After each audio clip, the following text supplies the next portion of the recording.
संत मत की त्रिपुटी।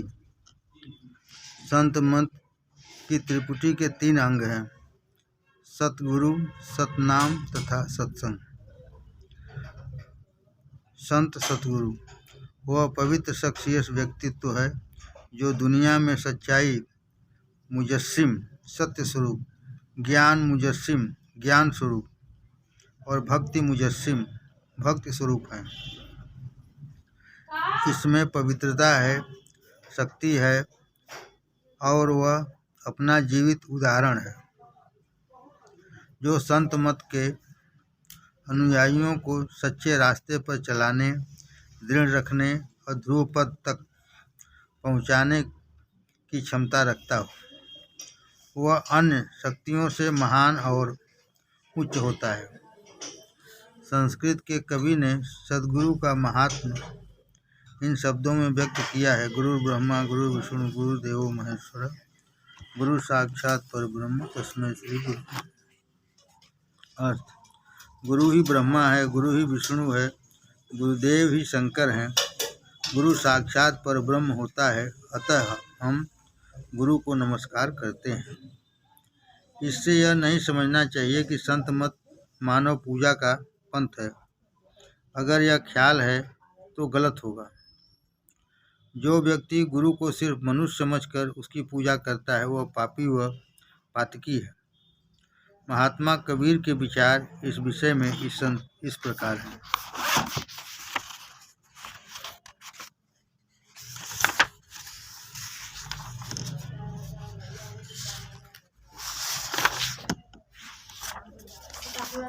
गुरु को मानुष जानते ते नर कहिए बंध अंध। गुरु को मानुष जानते ते नर कहिए अंध। होए दुखी संसार में आगे यम का फंद। गुरु को मानुष जानकर चरणामृत को पान। ते नर नर के जाएंगे जन्म जन्म हो स्वान। गुरु किया है देह को सद्गुरु चीन्हा नाय। भव सागर के जाल में फिर गोता खाए। गुरु को मानुष जानते ते नर कहिए अंध। होए दुखी संसार में आगे यम का फंद। गुरु को मानुष जानकर चरणामृत को पान। ते नर नर के जाएंगे जन्म जन्म को स्वान। गुरु किया है देह को सद्गुरु चीन्हा नाय। भव सागर के जाल में फिर गोता खाए। गुरु ख्याली में राज कल्पनात्मक आदर्श है। गुरु ख्याली में राज है, कल्पनात्मक आदर्श है जिसका ध्यान किया जाता है। वह मनुष्य के दिमाग में है और उसी के प्रकाश के लिए सारा साधन किया जाता है। गुरु का शरीर जो उपदेशक का काम करता है वह दिल की छिपी हुई भावनाओं को गति देने वाला होता है। गुरु का शरीर जो उपदेशक का काम करता है वह दिल की छिपी हुई भावनाओं को गति देने वाला होता है, इसलिए वह आदर योग्य है। सत्य नाम उस सच्चे नाम को कहते हैं जो रूहानियत, आध्यात्मिकता का आला जौहर, सर्वोत्तम तत्व, आला कानून, सर्वोत्तम विधान है, जिसकी धारा मनुष्य के दिल में मौजूद है। इंसान का शरीर जो आलमे सगीर छोटी दुनिया कहलाता है, इंसान का शरीर जो आलमे सगीर छोटी दुनिया कहलाता है, आलमे कबीर बड़ी दुनिया का नमूना है। इंसान का शरीर जो आलमे सगीर छोटी दुनिया कहलाता है, आलमे कबीर बड़ी दुनिया का नमूना है। इसी शरीर में उस धार को पकड़कर अपने अंतर में चलकर मेराज आदर्श तक पहुँचने का मौका हाथ आता है। इसी को सत्य नाम कहते हैं। सत्संग यानी सत्य का संग।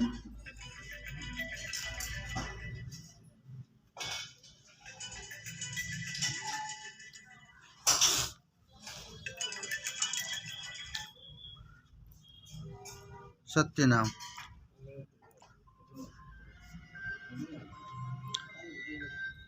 सत्संग यानी सत्य का संग। यह सत्संग की जमात समाज को कहते हैं। जहाँ संत सद्गुरु विराजमान होकर सत्य का उपदेश करते हैं, वह समाज सच्चे शुभ विचारों का मंडल होता है। जो कोई वहाँ जाता है वह श्रद्धा और भक्ति के प्रभाव से बच नहीं सकता। प्रेमी जनों तथा भक्तों की संगति और पूर्ण सद्गुरु की सेवा से आसानी से हर मनुष्य पर परमार्थ का रंग चढ़ जाता है। प्रेमी जनों तथा भक्तों की संगति और पूर्ण सद्गुरु की सेवा से आसानी से हर मनुष्य पर परमार्थ का रंग चढ़ जाता है। जड़ पदार्थ के पास जाने से यदि उसका प्रभाव मनुष्य पर हो जाता है तो यह कैसे हो सकता है कि सत्संग का असर पैदा न हो। यदि पानी के पास सर्दी, आग के पास गर्मी मिलती है तो गुरु के पास परमार्थ का रंग कैसे न चढ़ेगा। हो नहीं सकता कि मनुष्य उसके असर से खाली रह सके। हाँ, यह बात दूसरी है कि किसी मनुष्य में खास तरह का संसारी रोग हो तो उस पर कम प्रभाव होगा, मगर वह भी उनके दर्शन से कुछ न कुछ लाभ अवश्य उठाएगा। अगर इस जन्म में काम न भी बना तो अगले जन्म में इसका अंकुर फूटेगा और वह परम पद का अधिकारी होगा। जैसा कि नीचे कहा गया है, भक्ति बीज बिनसे नहीं, बिनस जाए ब्रह्मकुंड। भक्ति बीज बिनसे नहीं, बिनस जाए ब्रह्मकुंड। संत मत सरल है, इसका साधन करना इतना कठिन नहीं है जितना समझा जाता है। भक्ति व प्रेम का रास्ता बहुत सुगम मार्ग है। निरा ज्ञान मार्ग मुश्किल है। ज्ञान मार्ग से हजारों में से किसी एक को लाभ होता है। भक्ति मार्ग से बहुत आदमी तर गए और तर सकते हैं। सच्चे संत जो गुरु अपने आप को बड़ा व दूसरों को छोटा बताते हैं, जो अपने गुरुडम को पाने के लिए लोगों को उल्टी राह बताते हैं, ऐसे लोगों से जितना जल्दी पीछा छुड़ा लो उतना ही अच्छा है। सच्चे संत कभी मानी या अभिमानी नहीं होते। जो लोग निस्वार्थता तथा शुद्ध भाव से ईश्वरीय आदेशों का पालन करते हुए बिना अहम भाव से प्राणी मात्र की सेवा में जुटे रहते हैं, वे अच्छे हैं, उनसे लाभ उठाया जा सकता है। जो लोग निस्वार्थता तथा शुद्ध भाव से ईश्वरीय आदेशों का पालन करते हुए बिना अहम भाव के प्राणी मात्र की सेवा में जुटे रहते हैं, वे अच्छे हैं, उनसे लाभ उठाया जा सकता है। ऐसे लोग गुरुडम का ढोंग नहीं रचते, न किसी का धन लेने की इच्छा रखते हैं। वे परिश्रम व प्रामाणिकता की कमाई से अपना भरण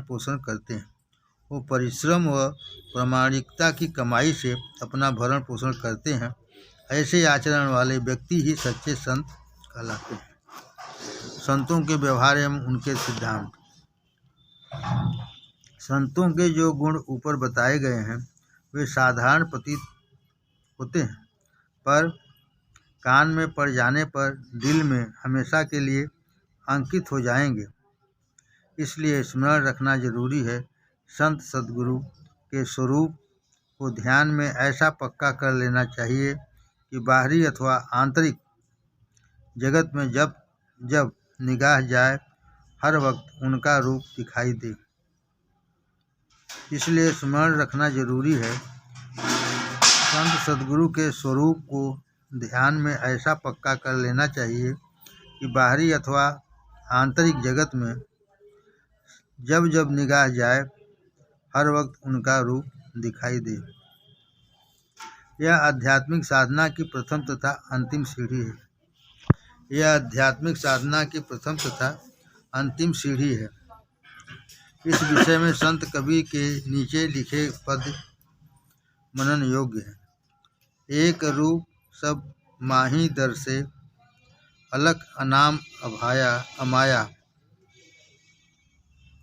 एक रूप सब माही दर से, अलग अनाम अमाया, भीतर बाहर सकल समाना, क्या असली क्या छाया। जागो तो घट भीतर देखो, सपने स्वप्न व्यापा, सुषुप्त में उसमें लय होना, तब मेटेंगे आपा। जिह्वा पर रहे नाम निरंतर, मन में रहे अनुरागा। जिह्वा पर रहे नाम निरंतर, मन में रहे अनुरागा। सूरत निरत सतगुरु में राजे, सुन कबीर बड़ भागा। सूरत निरत सतगुरु में राजे, सुन कबीर बड़ भागा। सुन फकीर बड़ भागा।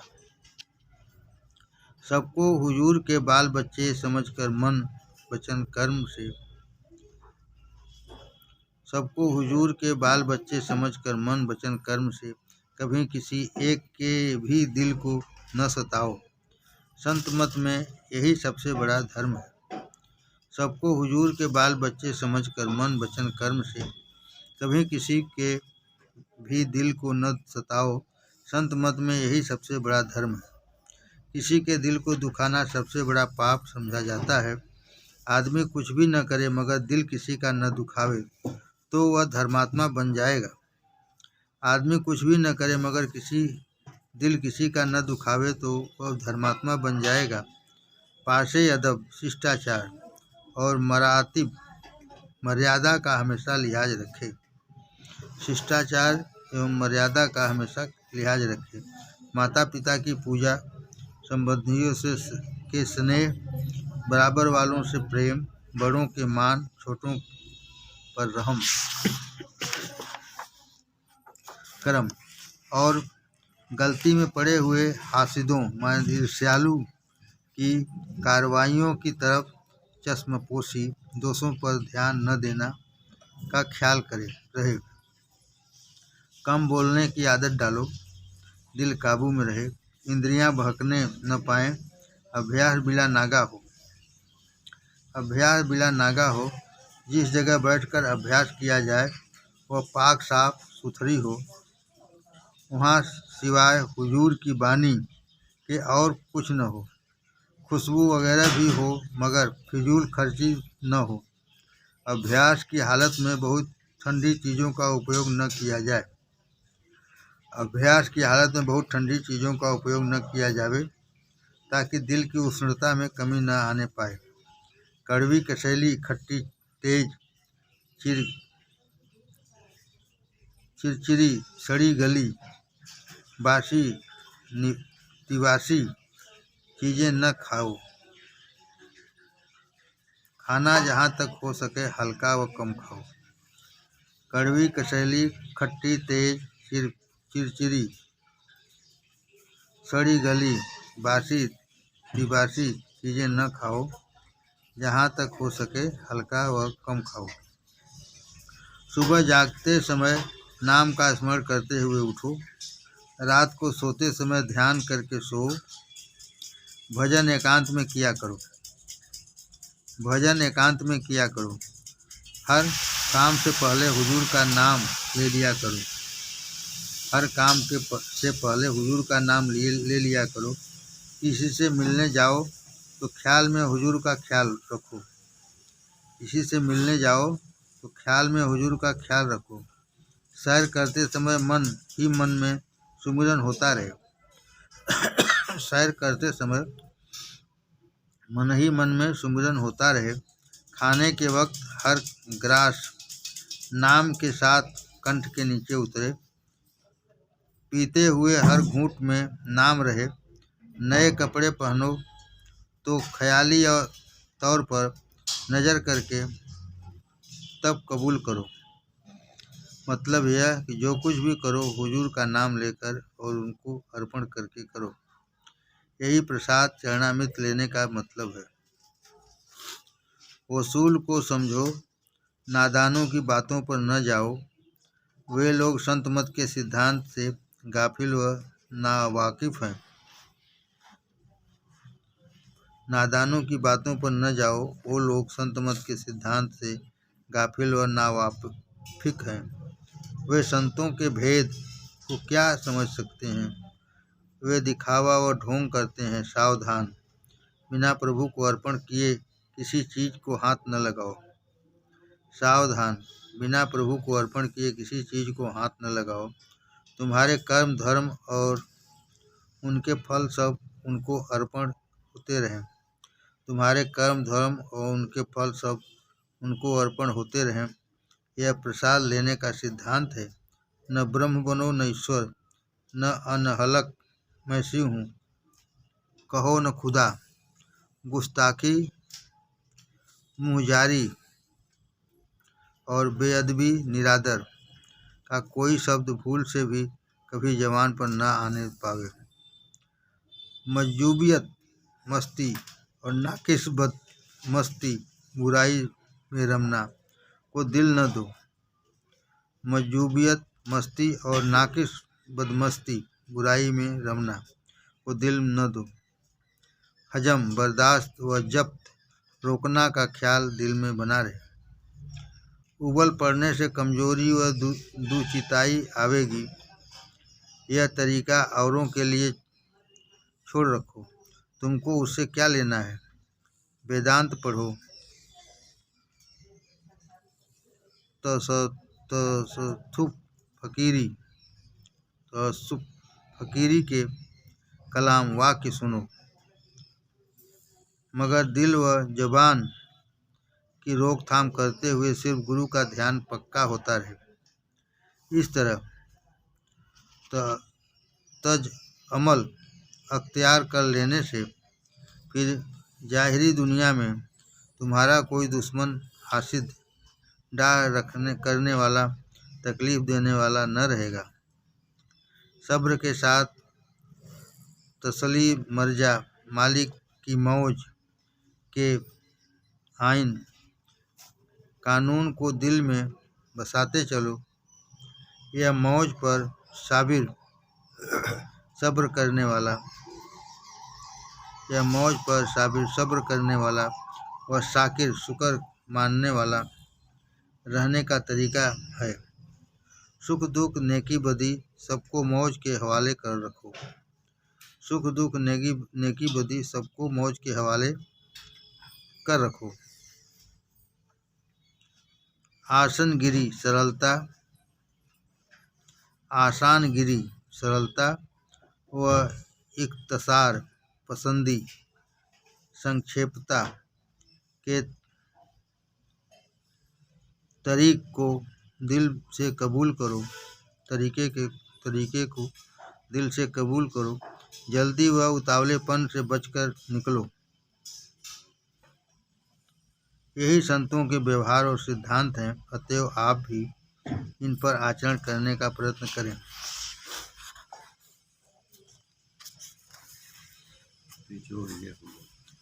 चिंतन तथा मनन योग्य तत्व। यह कहा जाता है कि मन अपने चंचल स्वभाव को अभ्यास में भी नहीं छोड़ता, न एकाग्र होता है। यह कहा जाता है कि मन अपने चंचल स्वभाव को अभ्यास में भी नहीं छोड़ता, न एकाग्र होता है। यह बात कैसे कही जाती है, समझ में नहीं आता। व्यवहार में दिखाई देता है कि पढ़ने लिखने और घर के कामकाज करने में तो मन लग जाता है। व्यवहार में दिखाई देता है कि पढ़ने लिखने और घर के कामकाज में करने में तो मन लग जाता है। उन कार्यों में मन न लगने की कोई शिकायत नहीं करता, परंतु ध्यान व अभ्यास में मन न लगने की शिकायत की जाती है। कारण यह है कि मन को बाहर के कामों में लगाने का साधन तो बहुत समय से होता चला आया है। कारण यह है कि मन को बाहर के कामों में लगाने का साधन तो बहुत समय से होता चला आया है, इसलिए वह संसारी कामों में विघ्न नहीं डालता। अंतर में उठने की उसकी आदत अभी नहीं पड़ी है। इसी आदत डालने व आदत बनाने का नाम अभ्यास है। इसी आदत व आदत बनाने का नाम अभ्यास है। जिस तरह नौकरी चाकरी के समय मन लगा लेते हो, वैसे ही साधन में क्यों नहीं लगाते? जिस तरह नौकरी चाकरी में के समय मन लगा लेते हो, वैसे ही साधन में क्यों नहीं लगाते? बात तो एक ही है। जरा इस भेद को समझो तो व्यवहार की तरह परमार्थ की कमाई में भी मन लगने लगेगा। जब किसी दुनियावी हाकिम के पास जाते हो, तब डर व आदर के कारण अपने दिल को एक रुख व एकाग्र बनाते हो और ख्याल रहता है कि कहीं हाकिम की बात न सुनी जाए तो कहीं वह नाराज न हो जाए। अभ्यास के समय सच्चे हाकिम के दरबार में जाते हो तो क्या उसके डर और उसके पास आदर का ध्यान नहीं रखते? अभ्यास के समय सच्चे हाकिम के दरबार में जाते हो तो क्या उसके डर और उसके पास आदर का ध्यान नहीं रखते? जिस प्रकार संसारी हाकिमों से बातचीत के वक्त मन को रोकथाम कर लेते हो, उसी प्रकार आसमानी हाकिम के हुजूर में हाजिर होते समय भी मन को एकाग्र बनाकर रखो, तो फिर मन के चंचल होने की शिकायत न रहेगी। संसार के सारे काम समय पर कर लेते हो। संसार के सारे काम समय पर कर लेते हो। हर काम का समय मुकर्रर होता है, उसी समय पूरा भी कर लेते हो। इसी तरह परमार्थ की कमाई के लिए शुरू में समय नियत करो। इसी तरह परमार्थ की कमाई के लिए शुरू में समय नियत करो। उस समय की दिल में कदर करो। उस समय की दिल में कदर करो। जब उस समय में लगो तो सिवाय उसके और किसी ख्याल तक को दिल में न आने दो। जब उस समय काम में लगो तो सिवाय उसके और किसी ख्याल तक को दिल में न आने दो। संसारी कामों के लिए तो समय नष्ट होने का डर लगा रहता है। संसारी कामों के लिए तो समय नष्ट होने का डर लगा रहता है। वही नियम परमार्थ के काम में क्यों नहीं किया जाता? संसारी कामों के लिए तो समय नष्ट होने का डर लगा रहता है। वही नियम परमार्थ के काम में क्यों नहीं किया जाता? अगर ऐसा नहीं किया जाता तो स्पष्ट है कि व्यवहारिक काम की अपेक्षा परमार्थ के काम का अधिक आदर नहीं है। ऐसा नहीं किया जाता तो स्पष्ट है कि व्यवहारिक काम की अपेक्षा परमार्थ के काम का अधिक आदर नहीं है। संसारी काम करते समय किसी तरह की शंका भी नहीं उठाते, मगर परमार्थ के कामों में तरह तरह की शंका पैदा कर लेते हो। संसारी काम करते समय किसी प्रकार की शंका भी नहीं उठाते, मगर परमार्थ के कामों में तरह तरह की शंका पैदा कर लेते हो। इसका कोई कारण भी तो होना चाहिए। कारण यह है कि परमार्थ की चाह नहीं है, लेकिन कोई हर्ज नहीं। किसी न किसी तरह आदत डालते चलो, आप उसकी कमाई का सिलसिला शुरू हो जाएगा। किसी ज़रूरत से बाजार या और कहीं मिलने जा रहे हो, रास्ता भी मालूम है, उसी तरह बराबर कदम उठाते हुए चले जाते हो। ऐसा कभी नहीं होता कि पूर्व की बजाय पश्चिम या उत्तर के स्थान पर दक्षिण को चले जाओ। घर के रास्ते को तय करते समय भी इसी तरह ध्यान बांधने की आवश्यकता है। घर के रास्ते को तय करते समय भी इसी तरह ध्यान बांधने की आवश्यकता है। बताया जा चुका है कि न दाएं चलो न बाएं, सुषुम्ना का बीच का रास्ता पकड़ लो। न दाएं चलो न बाएं, सुषुम्ना का बीच का रास्ता पकड़ लो, फिर भटक जाने की कोई आशंका नहीं रहेगी। उसी सावधानता को इस तरफ क्यों काम में नहीं लाते? यह कौन सी मुश्किल बात है? बाजार में सौदा लेने जाते हो, रास्ते में तरह तरह की दुकानें मिलती हैं, मान लो साग सब्जी खरीदना है तो किसी कुजड़े की दुकान पर मिलेगी, किसी बजाज की दुकान पर नहीं मिल सकती।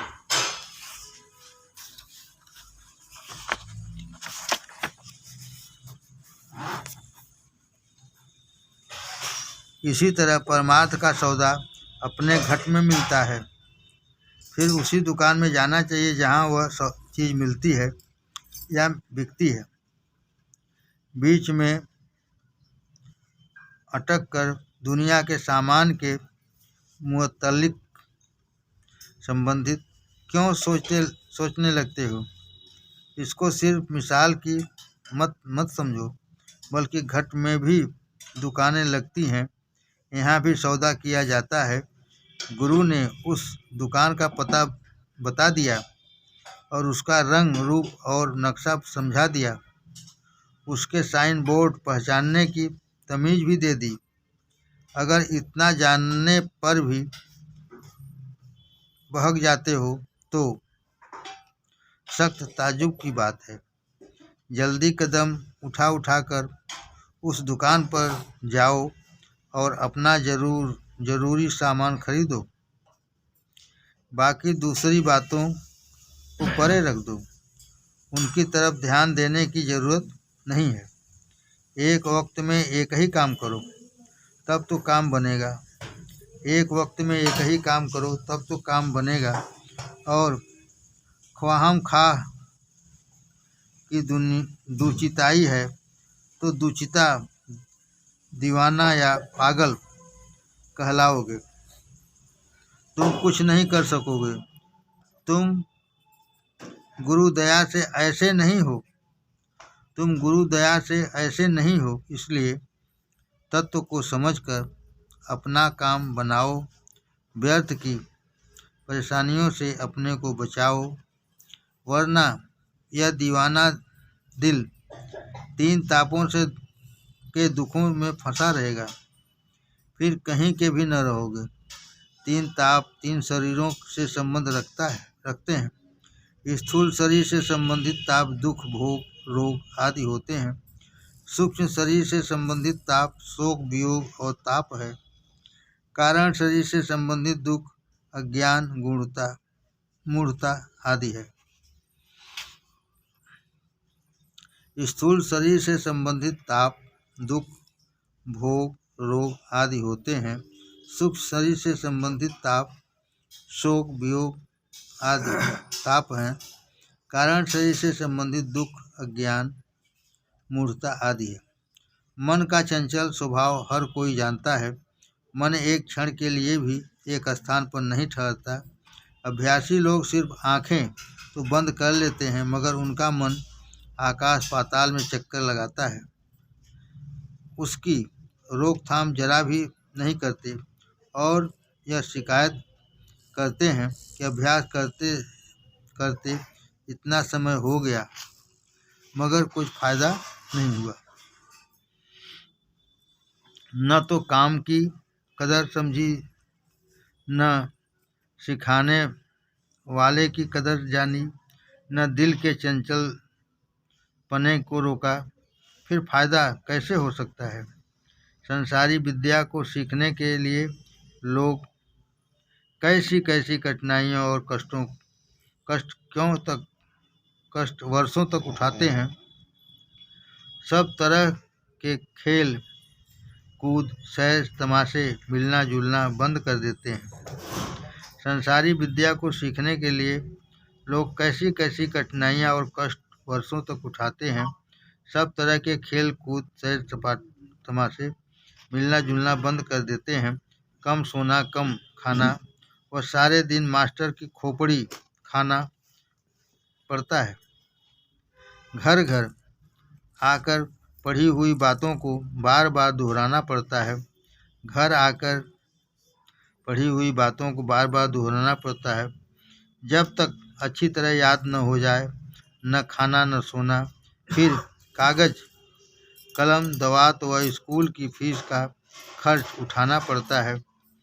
दूसरे सारे कामों को उठाकर ताक में रख देना पड़ता है। रात दिन उसी एक काम के होकर रहना पड़ता है। इन सारी इन सारे कामों में एक दिन, एक महीना या एक साल के लिए नहीं, बल्कि 10 या 15-16 साल तक बराबर उसी तरह जुटे रहना पड़ता है, तब कहीं सफलता मिलती है। इसमें अगर किसी को मास्टर की कोई कड़वी बात बुरी लगी या अपनी शान के खिलाफ कोई बात हो जाने से बुरा लग गया और मास्टर का साथ छोड़ दिया, तो समझ लो जीवन बिगड़ जाएगा। अब सोचना यह है कि इस संसारी विद्या के लिए कितनी तकलीफ़ें झेलना पड़ता है, तब कहीं वर्षों में सफलता प्राप्त होती है। फिर यह तो आत्मिक विद्या है। इसके लिए कोई थोड़ी तकलीफ भी उठाना नहीं चाहता। इस विद्या के अभ्यास में सिर्फ सोच विचार कर काम करना और हिम्मत से काम लेने की आवश्यकता है। जैसी तकलीफ़ें संसारी कामों में उठाना पड़ता है, इसमें उनका नाम भी नहीं है। हाँ, अभ्यास के लिए कुछ समय तक सत्संग की आवश्यकता होती है। अभ्यास के लिए कुछ समय तक सत्संग की आवश्यकता होती है। सत्संग में तरह तरह की बातें देखने सुनने को आती हैं, उनसे ज्ञान पैदा होता है, मगर सत्संग से भी जी चुराते हैं।